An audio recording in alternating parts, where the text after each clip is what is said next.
Dialogue with Trypho, chapter 4. The old man continued his challenge. Is there, then, such and so great a power in our mind? Or can a man not perceive by sense sooner? Will the mind of man see God at any time if it is uninstructed by the Holy Spirit?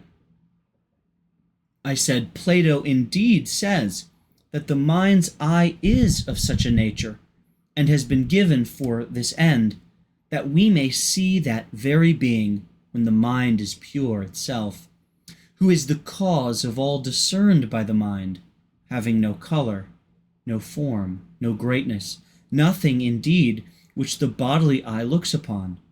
But it is something of this sort, he goes on to say, that is beyond all essence, unutterable and inexplicable, but alone honorable and good, coming suddenly into souls well dispositioned on account of their affinity to and desire of seeing him. The old man continued his challenge. What affinity, then, is there between us and God? Is the soul also divine and immortal, and a part of that very regal mind? And even as that sees God, so also is it attainable by us to conceive of the deity in our mind, and thence to become happy? I said, assuredly. And the old man continued, and do all the souls of all living beings comprehend him? Or are the souls of men of one kind, and the souls of horses and of asses of another kind? And I said, no, but the souls which are in all are similar. He responded, then, shall both horses and asses see, or have they seen at some time or other God? I said, no, for the majority of men will not, saving such as live justly, purified by righteousness and by every other virtue. The old man said, it is not, therefore, on account of his affinity that a man sees God, nor because he has a mind, but because he is temperate and righteous? I said, yes, and because he has that whereby he perceives God. The old man said, what then? Do goats or sheep injure anyone? I said, no one in any respect. He said, therefore these animals will see God, according to your account. I said, no, for their body being of such a nature is an obstacle to them.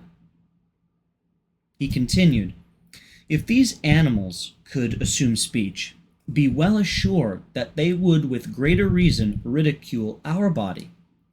But let us now dismiss this subject, and let it be conceded to you as you say.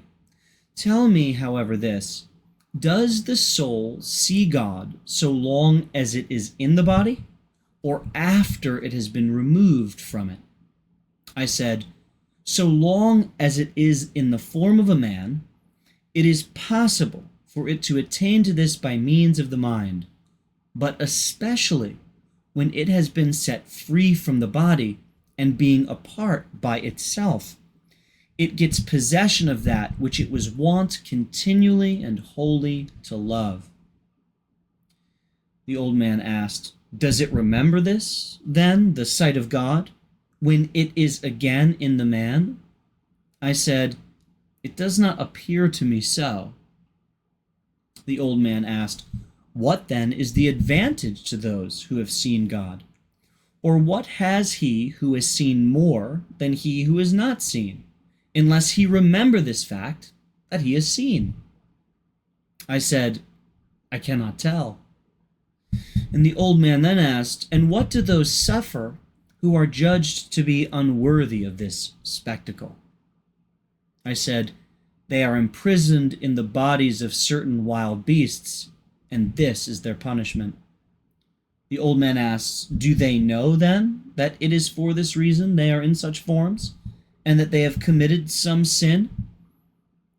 I said, I do not think so. The old man said, then these reap no advantage from their punishment, as it seems. Moreover, I would say that they are not punished unless they are conscious of the punishment. I responded, "No, indeed." The old man said, "Therefore souls neither see God nor transmigrate into other bodies, for they would know that so they are punished, and they would be afraid to commit even the most trivial sin afterwards. But that they can perceive that God exists, and that righteousness and piety are honorable, I also quite agree with you." I said, "You are right."